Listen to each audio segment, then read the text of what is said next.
মুর্শিদাবাদের সাগরদিঘি সংলগ্ন এলাকার মানুষজন তারা রীতিমতো সমস্যায় ভুগছে, বলা যেতে পারে ভয়াবহ পরিণতির দিকে ভুগছে তারা। তার কারণ রাত হলেই চোখ জ্বালা, সঙ্গে শ্বাসকষ্ট বাড়ছে অত্যাধিক হারে। কারণ সাগরদিঘির পিডিসিএল এর যে ছাই, সেই ছাইয়ের গাড়ি হচ্ছে এর মূল কারণ। নিয়ম মেনে কোনো গাড়ি চলছে না। ছাই গাড়ি যেতেই পারে, এটা অস্বাভাবিক কিছু নয়, এটা অবৈধর ব্যাপারও কিছু নয়, তবে যে প্রক্রিয়া অবলম্বন করে গাড়ি যাওয়া উচিত সেভাবে যাচ্ছে না। না ঢাকা হচ্ছে ছাইয়ের গাড়ি, না মানা হচ্ছে স্পিড লিমিট। আর সেই এলাকায় যে সমস্ত মানুষজন আসছে, একেবারে সকাল থেকে রাত পর্যন্ত শুধু তার শ্বাসনালীতে ঢুকছে এই ছাই, শুধু ছাই, যার কারণে পার্মানেন্ট তাদের শারীরিক সমস্যা তৈরি হয়ে যাচ্ছে। কথা বলবো এই মুহূর্তে সরাসরি আমাদের সঙ্গে আমাদের প্রতিনিধি একেবারে লাইভে রয়েছে জিয়াউর, বিস্তারিত জানাও। সাগরদিঘির তাপবিদ্যুৎ কেন্দ্রে যে বিদ্যুৎ উৎপন্ন হয় তার ফলে যে ছাই তৈরি হয়, সেই ছাই কিন্তু তাপবিদ্যুৎ কেন্দ্রের ছাই পুকুরে গিয়ে পড়ে।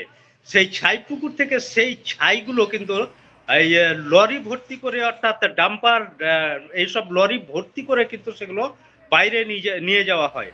অর্থাৎ সাগরদিঘির তাপবিদ্যুৎ কেন্দ্র থেকে ছাই পুকুর থেকে যেসব ছাইগুলো নিয়ে যাওয়া হয় সেটা কিন্তু নিয়ম মেনে নিয়ে যাওয়া হচ্ছে না। অর্থাৎ রাত হলেই সেই ছাই ওভারলোড, অর্থাৎ ছাই ভর্তি হয়ে যায়, লরি ভর্তি হয়ে যায়। তাছাড়া যে ছাইগুলো নিয়ম মেনে নিয়ে যাওয়া হয়, অর্থাৎ ছাইগুলো যে ঢেকে নিয়ে যাওয়া উচিত, যেটা বাতাসে বা পড়ে না যায় রাস্তাতে, সেটা কিন্তু সেদিকে নজর রাখা হচ্ছে না।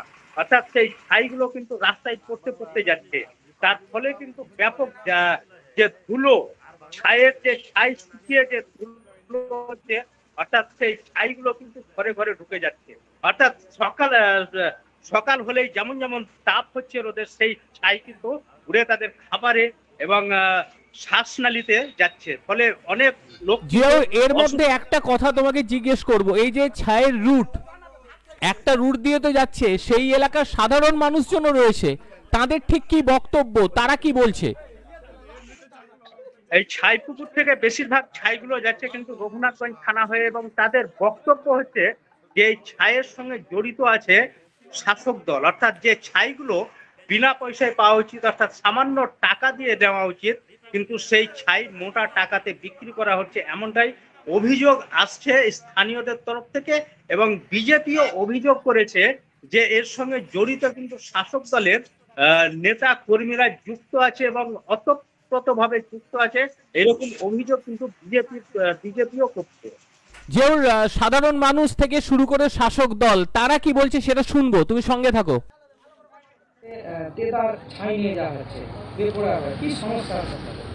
আমাদের প্রচণ্ড সমস্যা জানলেন একটাই, সেটা হচ্ছে গাড়ি চালাতে খুব অসুবিধা হয়, রাস্তাতে যাতায়াত করতে খুব অসুবিধা হয়, বাড়ি যদি দরজা খোলা থাকে তো অসুবিধা হয়, দোকান থাকলে খুব অসুবিধা হয়।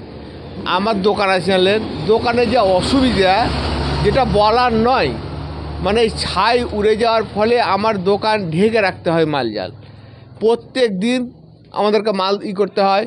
আর এই রাস্তাতে প্রচণ্ড হারে ছাই পড়ে, যে ছাই আপনাকে কি বলবো, আমি মোটর সাইকেল চালাই, তো আজকেই আমি মোটর সাইকেল চালাচ্ছিলাম, তো গাড়িতে এত ছাই এসছে জানলেন, সেই ছাই যখন রাস্তাতে পড়েছে তখন কি করব, গাড়ি চালিয়ে বন্ধ করে অনেক দূরে আমাকে অনেকক্ষণ দাঁড়িয়ে থাকতে হয়, তারপরে এগিয়ে যেতে পেরেছি আমি।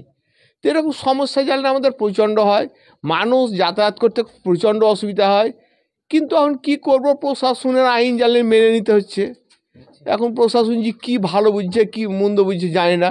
আর প্রশাসন তো ধরেন আমাদের রাস্তাতে যাতায়াত করে না, ওরা একবার করে আসে, এসে দেখলে রাস্তা ভালো আছে দেখলি, আর সমস্যা আমাদের সব পাবলিকের। পাবলিক তো রোগ হতে পারে, স্কিনের সমস্যা হতে পারে, শুধু স্কিনের নয়, আপনার চোখ যা জ্বালা করে জানলেন, বালি দিলে চোখে যেমন পড়ে যায়, তো সেই রকম জ্বালা করে। মোটর সাইকেল বা হাঁটতে বা সাইকেলে যারা যাতায়াত করে তারা দাঁড়িয়ে থাকতে হয়, যখন গাড়ি যায় তার 10 মিনিট পরে আমরা গাড়ি ছাড়তে পাই, এইরকম অসুবিধা। মানে যেটা বলার নয় সেরকম অসুবিধা। এরকম একদিনকার অসুবিধা হলে পারা যায়, দুদিনকার হলে পারা যায়, তো বহুদিন থেকে আমাদের কেমন চলছে। এর আগে আমাদের এখানে অ্যাক্সিডেন্ট হয়েছে, ওইভাবেই 2টো অ্যাক্সিডেন্ট এখানে মারা গেছে। একদম জিয়াউল, তুমিও শুনলে যে কিরকম করুণ পরিণতি। এবার শাসক দলকে অভিযোগ করেছে বিজেপি। বিজেপির কোন নেতৃত্ব এই ধরনের অভিযোগ করেছে, এটা একটু জানবো তোমার কাছ থেকে। বিজেপির অভিযোগ হচ্ছে যে এই ছাইয়ের সঙ্গে কিন্তু যে ছাই যে সামান্য টাকা দিয়ে পাওয়া যায়, কিন্তু সেই ছাই কিন্তু বিক্রি হচ্ছে মোটা টাকা দিয়ে বিভিন্ন বাজারে এবং বিভিন্ন জায়গাতে সেই ছাইগুলো কিন্তু চলে যাচ্ছে এবং সেই টাকাটা কিন্তু তুলছে শাসক দল, এমনই তাদের অভিযোগ উঠে আসছে। একদমই বিজেপি নেতার বক্তব্য এবার আমরা শুনে নেব, সঙ্গে থাকো। দেখুন, সাগরদিঘি তাপবিদ্যুৎ কেন্দ্রে যে ছাই পুকুর রয়েছে, সেই ছাই পুকুর থেকে ছাই অবৈধভাবে নিয়ে যাওয়া হচ্ছে। যেই ছাই সাধারণ মানুষকে ফ্রিতে দেওয়ার কথা, সেটা ফ্রিতে না দিয়ে কিছু আর্থিক 10 থেকে 15 হাজার টাকা গাড়ি পিছু নিচ্ছে এবং সেখানে তৃণমূলের নেতা নেত্রীরা এখানে জড়িত রয়েছে। অথচ সেখানে টাকা নিচ্ছে এবং কি ছাই ওভারলোড করে নিয়ে যাচ্ছে। যে সমস্ত রাস্তার দিকে ছাইয়ের গাড়ি ঢেকে রাখা হচ্ছে না, তার ফলে সাধারণ মানুষের প্রচণ্ড অসুবিধা পড়তে হচ্ছে তাদেরকে। যখন ছাইটা শুকিয়ে যাচ্ছে, মাটিতে পড়ে যাচ্ছে, তখন ছাইটা উঠছে, উড়ার ফলে যে সমস্ত এলাকা দিয়ে ছাইটা উঠছে, মানে রাস্তার ছাই উঠছে, তার ফলে যে রোগ সৃষ্টি হচ্ছে, খাবারে পড়ছে, খাবারে পড়ার পরে সে রোগ বিভিন্নভাবে ছড়িয়ে পড়ছে। যেমন চামড়ার রোগ, কেউ অসুস্থ হয়ে পড়ছে, কেউ শ্বাসকষ্ট হয়ে পড়ছে। পুলিশ প্রশাসন এত কিছু জানার পরেও তিনারা নিঃস্বার্থভাবে তৃণমূলের নেতা নেত্রীদেরকে এইভাবে ছাইয়ের টাকা তোলা হচ্ছে সাগরদিঘি পিটিসিএল তাপবিদ্যুৎ কেন্দ্র থেকে। এখানে তৃণমূলের নেতারা জড়িত আছে, জেলা পদাধিকারী, ব্লক পদাধিকারী এবং বুথ স্তরের কার্যকর্তা নেতৃবৃন্দু জড়িত আছে। ধিক্কার জানাই এই তৃণমূল নেতা নেত্রীদেরকে এবং পুলিশ প্রশাসনকে। যদি এই বেআইনি বন্ধ না হয়, ভারতীয় জনতা পার্টির পক্ষ থেকে আগামী দিনে সাগরদিঘি তাপবিদ্যুৎ কেন্দ্রে বৃহত্তম আন্দোলন নামবে ভারতীয় জনতা পার্টি এসসি মোর্চার ব্যানারে। ছাইটা যাচ্ছে ঠিক দুপুর টাইমে যখন সাধারণ মানুষ খেতে বসছে, কেউ ঘুমোচ্ছে, তখন যাচ্ছে, কেউ জানতে না পারে সেভাবে ছাই যাচ্ছে এবং রাত্রি 10টার পরে ছাই নিয়ে যাওয়া হচ্ছে, দুপুর টাইম এবং রাত্রি 10টার পরে। দুপুরবেলাতে বেপরোয়াভাবে গাড়ি নিয়ে যাওয়া হচ্ছে এবং ছাইয়ের গাড়ি নিয়ে যাওয়া হচ্ছে এবং রাত্রেবেলায় যে গাড়িগুলো যাচ্ছে সেগুলো ছাইয়ের গাড়িগুলো নিয়ে যাওয়া হচ্ছে বেপরোয়াভাবে। ধিক্কার জানায় রাজ্য সরকারকে।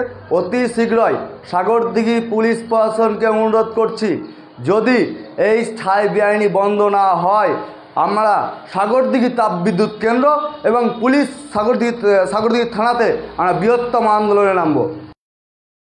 একেবারে জিয়াউল, যেখানে বিজেপির যেটা বক্তব্য, তারা আন্দোলনে নামবে এবং এর মধ্যে একটা মারাত্মক অভিযোগ উঠে এলো। মানুষ যখন বিশ্রাম করে, ধরো দুপুর বেলায় সে খাওয়া দাওয়া করবে, রাতের দিকে মানুষ শোবে, সেই সময় এই ধরনের অত্যাচার, এলাকার মানুষজন তো রীতিমতো তিতিবিরক্ত, কি বলবে?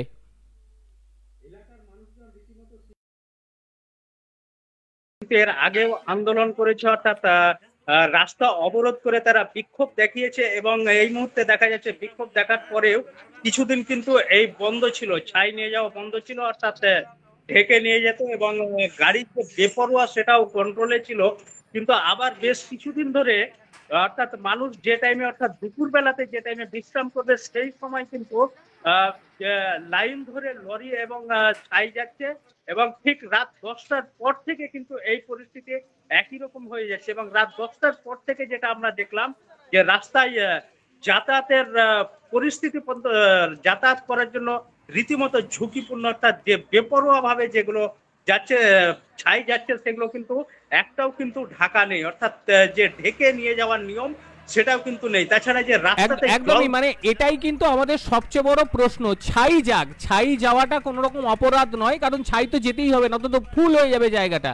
কিন্তু ছাই নিয়ে যেতে গেলে যে নিয়মগুলো মানতে হবে, যে নিয়মগুলো না মানলে পরে এলাকার মানুষজনের মৃত্যু পর্যন্ত ঘটতে পারে, সেগুলো কোনো মানা হচ্ছে না। যে সমস্ত ড্রাইভাররা চালাচ্ছে, না ঢেকে নিয়ে যাচ্ছে, তারা কি বলছে সেটাও শুনবো, সঙ্গে থাকো জিয়াউর আমাদের। কোথায় নিয়ে যাবেন এই ছাই? কোনখানে? রত্নমাতা। কোন গ্রাম এটা পড়ছে? আলের ওপর ঘোষপাড়া। আলের ওপর ঘোষপাড়া। আচ্ছা, এই যে ছাই নিয়ে যাচ্ছেন তো ত্রিপল দেওয়ার কথা তো ওপরে, তো ত্রিপল তো দেননি। আমাদের এই একদিন আসছে, আমরা আজকে এসছি, আমরা রোজ তো আসি না আমরা। আচ্ছা, এর ফলে যে ছাইগুলো ত্রিপল দেননি তো সব তো ছড়ে ছিটিয়ে পড়ছে, বাম পাড়ে তো পড়ে যাচ্ছে, পরিবেশ দূষণ ঘটছে, অনেকের বাড়ি ঘরে চলে যাচ্ছে। তো পরবর্তীতে কি ভাবছেন? পরবর্তী ঢাকি নিয়ে যেতে হবে, আসা হয়। ওটাই তো নিয়ম। আচ্ছা, এই যে ছাই নিয়ে আসছেন অ্যাসপন থেকে, তো কেউ যদি কিনে নেয় ছাই কত টাকা পড়ে? যেখানে যেটা যেরকম জায়গা আছে সেরকম রেট আছে।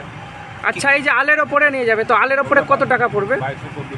2200-2400। আর কেউ যদি এই মণিগ্রাম এলাকাতে কিনে নেয় সে কত পড়বে? ও আমরা অতটা আমাদের জানা কিন্তু নাই, মানে ওখানে 2200-2400 পড়বে।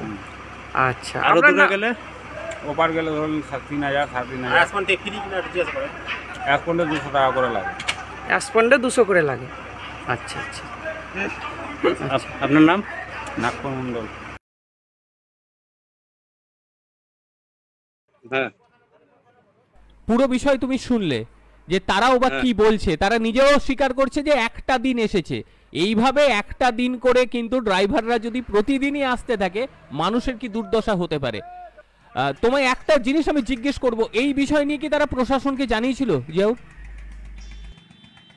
আচ্ছা, প্রশাসনকে তারা জানিয়েছে, কিন্তু সে ড্রাইভারগুলো সেই রীতিমতো যে প্রশাসনকে জানিয়েও কিন্তু এর ফল হচ্ছে না, এমনই অভিযোগ কিন্তু স্থানীয়দের তরফ থেকে আসছে। এবং বিজেপিও এই অভিযোগ করেছে, একই অভিযোগ করেছে। এবং যে ছাইগুলো যে নিয়ম মেনে ঢেকে নিয়ে যাওয়া উচিত সেটা হচ্ছে না। এবং ড্রাইভারদেরকে জিজ্ঞাসা করতে গেলেও তারা বলছে যে আজকে আমরা নতুন এসেছি, অর্থাৎ আজকেই প্রথম বলে এইরকমই চালাচ্ছে। কিন্তু স্থানীয় অভিযোগ হচ্ছে যে তারা প্রথম না, তারা এইভাবেই চলে, প্রতিদিনই আসে। এবং যে রাস্তাতে যে জল দেওয়া উচিত, যে ছাই নিয়ে যাওয়ার ফলে জল দেওয়া উচিত, কিন্তু সেটাও কিন্তু দিচ্ছে না। অনেক ধন্যবাদ তোমায়। এই মুহূর্তে আমরা আরো কয়েকজন এলাকার মানুষজন তারা কি বলছে সেটা শুনে নেব। অনেক ধন্যবাদ জিয়াউর তোমায়।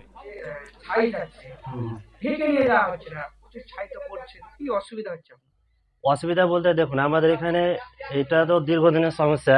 ব্যাপার হচ্ছে এর আগে আমরা অনেক দিন এই রাস্তা অবরোধ করেছি, আন্দোলন করেছি, বিভিন্ন রকম বহুত কিছু করার পরেও কিন্তু এদের কোনো রকমের জ্ঞান হয়নি। আসলে সব থেকে সমস্যা হচ্ছে আমাদের এখানে যে লোকাল থানা আছে বা লোকাল প্রশাসন আছে না, এদের মধ্যেই কিন্তু এসবগুলো হচ্ছে। প্রথম কারণ হচ্ছে এই গাড়ির যে মালিকগুলো আছে, আমাদের লোকাল যে মালিকগুলো, এদের থেকে পুলিশের বেশি মাথা খারাপ হয়। এর আগে আপনারা জানেন, আমাদের এখানে ধলগ্রামে একই জায়গায় এই বালকার এবং যে এই ছাইয়ের গাড়ি যে ডাম্পার, এর মাধ্যমে কিন্তু পরপর দুটো একদম খুব স্বাভাবিকভাবে অ্যাক্সিডেন্ট হয়েছিল এবং তারা প্রাণ হারিয়েছে।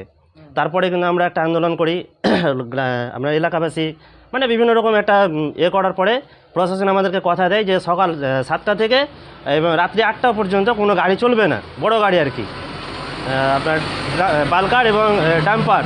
তার সত্ত্বেও কিন্তু কিছুদিন যাওয়ার পরে এর আগে একবার হয়েছিল, মাঝখানে কদিন থাকার পরে প্রশাসনের চাপ দিয়ে গাড়ির মালিকটা কিছু টাকা পয়সা খেয়ে বা যাই হোক যেভাবে হোক তারা চালু করে দেয়। পরবর্তীতে আবার যখন অ্যাক্সিডেন্ট হলো, সেই অ্যাক্সিডেন্টটা হওয়ার পরে আবার কিন্তু কিছুদিন বন্ধ থাকে এবং মাসখানেক মতো পরে কিন্তু আবার এরা আপনার নো এন্ট্রিটাকে উঠিয়ে দেয়।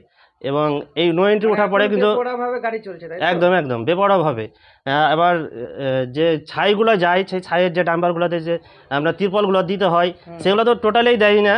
এবং গাড়ি যখন যায় এত স্পিডে যায়, আমাদের এলাকাবাসীর রাস্তাপথে যাতায়াত করাটাই এখন হয়ে গেছে। এই যে ছাইগুলো উড়ে উড়ে খাবারে পড়তে পারে, আপনাদের চোখের সমস্যা হতে পারে। শুধু চোখের সমস্যা নয়, শুধু খাবারের সমস্যা নয়, আমরা এই যে শারীরিক যে অ্যালার্জি, এই পিডিসিএল হওয়ার পরে এই ছাইয়ের কারণে আমাদের শরীরে প্রত্যেকটা একদম 80% থেকে 90% লোকেরই কিন্তু এখন অ্যালার্জির সমস্যা। দ্বিতীয় কথা হচ্ছে আপনার এই ছায়ে রাস্তাঘাটে চলা যায় না। এই যে স্কুলের ছাত্র কোনো মানুষ এই গাড়ির অত্যাচারে স্কুল যায়, তার একটা গাড়ি সাইকেল নিয়ে যেতে গেলে কিন্তু তারা কিন্তু সাইকেলে যেতে পারছে না, কারণ সেই গাড়িটার পেছনে যখন ধুলো ওড়ে, এত ধুলো ওড়ে অটোমেটিক চোখ খারাপ হয়ে যায় মানুষের, চোখ অন্ধকার হয়ে যায়। অবশ্যই শ্বাসকষ্ট হয়, শ্বাসকষ্ট, আপনার অ্যালার্জি, বিভিন্ন রকম সমস্যা দেখা দিচ্ছে আমাদের এই ছাইয়ের কারণে। এবং সব থেকে ছাই এখান থেকে অ্যাসপন থেকে নিয়ে যাচ্ছে, তো এই ছাই কিনতে কত টাকা খরচ হচ্ছে? দেখুন, খরচের ব্যাপারটা আমি অতটা নিশ্চিত বলতে পারি, তো আমি এতটুকু নিশ্চিত যে এখানে যে ছাইগুলো ওঠে এখানে কোনো পয়সা লাগে না। তো তাদের যেহেতু যাতায়াত খরচা আছে, অবশ্যই কিছু তো খরচা দিতেই হয়, কিন্তু এই মালিক পক্ষ একজন কিছু বললো যে এখানেও 1000 টাকার উপর খরচ আছে। আমরা একটা সময় আমাদের এখানে একদমই কম টাকায় 500-700 টাকা দিলে কিন্তু ছাই পেয়ে যেতাম, এখন প্রায় 1500-এর উপরে কিন্তু টাকা দিতে হয়। আমাদের এই সামান্য 8 কিলোমিটার রাস্তা, হাফ কিলোমিটারেরও কম, আমাদের এইটুকু অ্যাসপয়েন্ট থেকে আমাদের এখানে হাফ কিলোমিটারের কম জায়গা, তবুও কিন্তু আমাদেরকে 1500 টাকা দিতে হয়। এবং কাকে এর লাগছে এই টাকাটা? এর পেছনে কিন্তু এক ধরনের একটা দালাল চক্র আছে, কিছু মানে আপনার এই কি বলে, যারা এই থানার সঙ্গে চুক্তিভিত্তিক কিছু কাজ করে তারা টাকা পয়সা নিয়ে, কিন্তু ছাইটা তুলতে কোনো টাকা লাগতো না, এখন কিন্তু তারা যথেষ্ট টাকা নেয়, আমি যতটুকু জানি আর কি, শোনা খবর। সেই ক্ষেত্রে এবার গাড়ির মালিকরাও ধরেন দাম বাড়িয়ে দিয়েছে। আপনার নাম? আমার নাম সাহিদ আলী শেখ, পাচনপাড়া।